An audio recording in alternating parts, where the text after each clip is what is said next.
Dia desses, aqui no Meteoro, a gente teve a chance de conversar com o senador Humberto Costa. Foi a nossa chance de perguntar sobre os futuros da CPI da Covid, que retoma o trabalho nesse dia 3 de agosto. Além de algumas mudanças importantes na política brasileira, tipo a ida de Ciro Nogueira para a Casa Civil. Mas a CPI de fato não parou, né?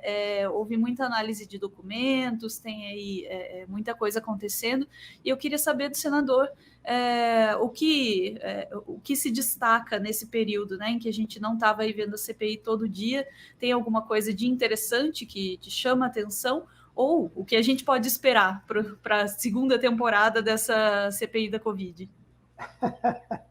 Não, Ana, na verdade, eu acho que esse período nós estávamos com receio que nesse recesso as coisas fossem perder um pouco a sua potência, mas na verdade esse período foi muito bom, especialmente para que nós pudéssemos, né, fazer uma análise mais detalhada da montanha. Hoje a gente não fala montanha de documentos que não vem, são aqueles pendrives, aquelas coisas todas aí, mas são muitos os documentos que nós recebemos, que precisávamos analisar, que precisávamos fazer cruzamentos, por exemplo, de sigilos, avaliação de requerimentos de respostas que o governo nos mandou, e eu acho que foi importante para isso e também para nós nos aprofundarmos em alguns temas mais específicos. A CPI ela tem funcionado muito por essa capacidade de atração da atenção das pessoas que ela teve e por muitos eventos que vão acontecendo coincidentemente, né? Foi a primeira vez que nós nos sentamos para nos organizar mesmo, dividir tarefas, e agora eu acho que esse segundo momento ele será muito importante porque temos muitas coisas a tratar. E, por fim, a outra coisa que foi importante também é que nós já começamos a dar um tratamento final a alguns temas que já foram objeto de audiências, de muitas discussões, e que nós precisamos ir juntando, né, as peças para o relator preparar o relatório dele. Senador, como as coisas estão interligadas, eu vou me permitir perguntar, né? Pode parecer que não, mas isso tem tudo a ver com a CPI da Covid também, né? Que foi desgastando o governo, colocando o governo numa posição cada vez mais delicada, cada vez mais acantonada e cada vez mais desesperada, eu diria. Ontem a gente viu aquela live, coisa bizarríssima, assim, né? Tentando desacreditar o sistema eleitoral brasileiro, né? Eu vi o Gilmar Mendes chamar aquilo de conversa mole, concordo, mas acho que a conversa também pode ser considerada, ao contrário, dura, sabe, senador, em função dos seus efeitos. Eu quero colocar na tela aqui rapidamente um gráfico do Data Poder, fazendo a ressalva de que ele é, obviamente, antes dessa live. Olha lá, ó. A gente tem 46% da população favorável ao tal do voto impresso. Quando essa pesquisa saiu, em 26 de julho, ela mostrava um aumento de 6%. Na pesquisa anterior, senador, era 40% favorável ao tal do voto impresso. Quer dizer, o Bolsonaro está lá atrás na pesquisa eleitoral, mas ele conseguiu inventar um assunto, colocar um outro assunto em pauta que gera uma pesquisa na qual a tese dele está na frente, né?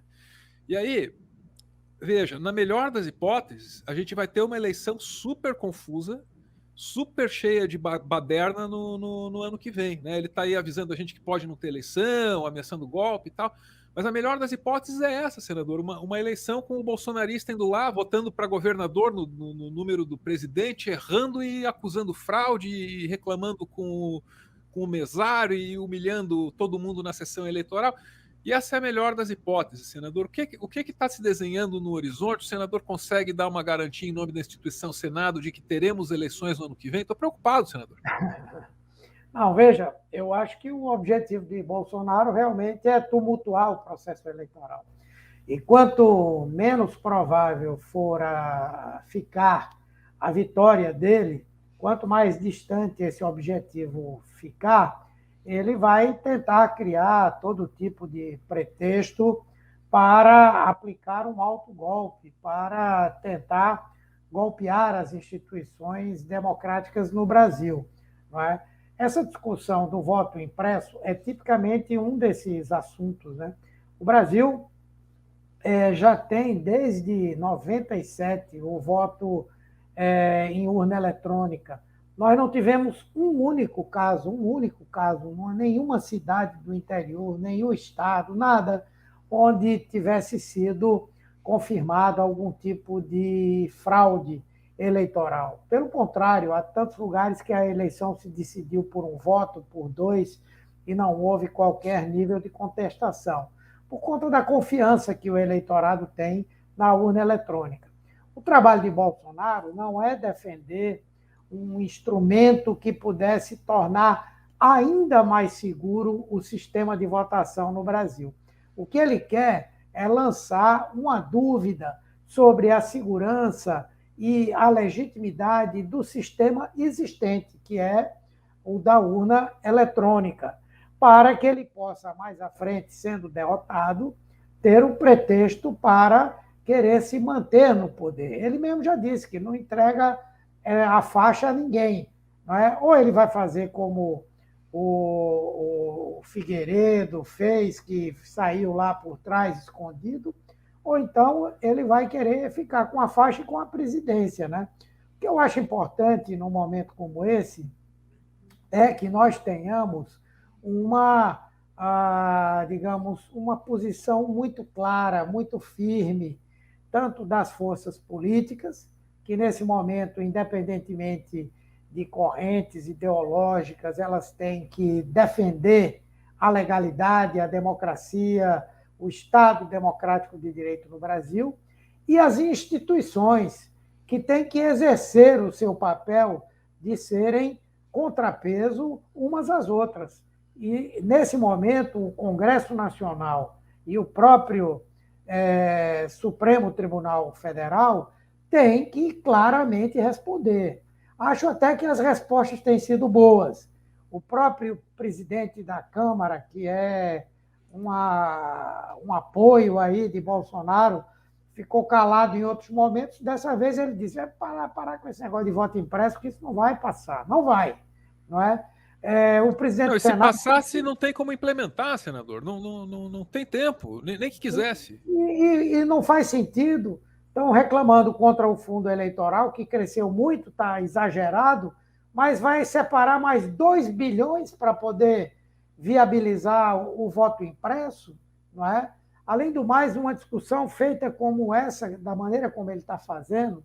Então, eu acho que nós todos temos que dar um basta a essa tentativa que ele vem fazendo de tirar a credibilidade de um sistema que é um dos mais seguros do mundo. Né?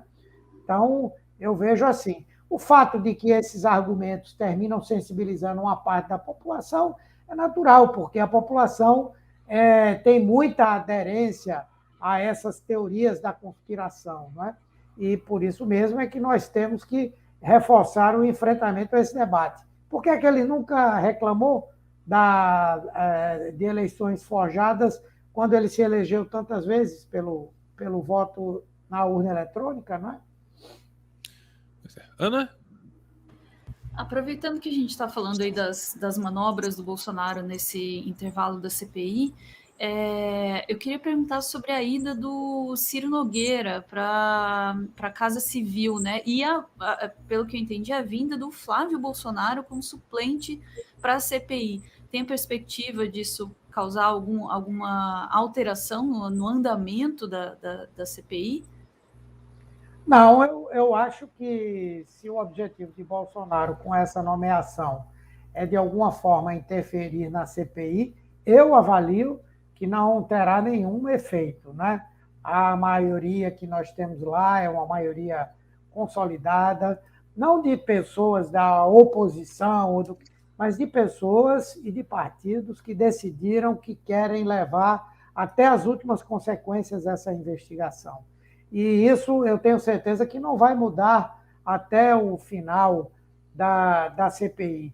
E digo mais, se alguém nesse momento resolvesse mudar de lado, eu acho que seria execrado por toda a população brasileira, especialmente se fosse alguém que estivesse tendo uma atuação como nós tivemos até agora, de buscar a verdade.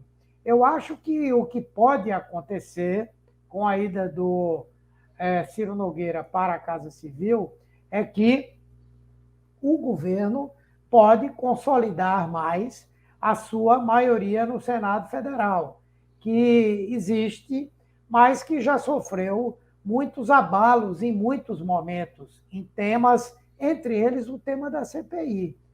Para continuar fazendo conteúdo e, quem sabe, expandir o projeto, o Meteoro depende de contribuições. A chave Pix do canal é essa aí, pixmeteoro@gmail.com. Você pode ajudar, mas claro, só se você quiser. Muito obrigada por ver esse vídeo até o final.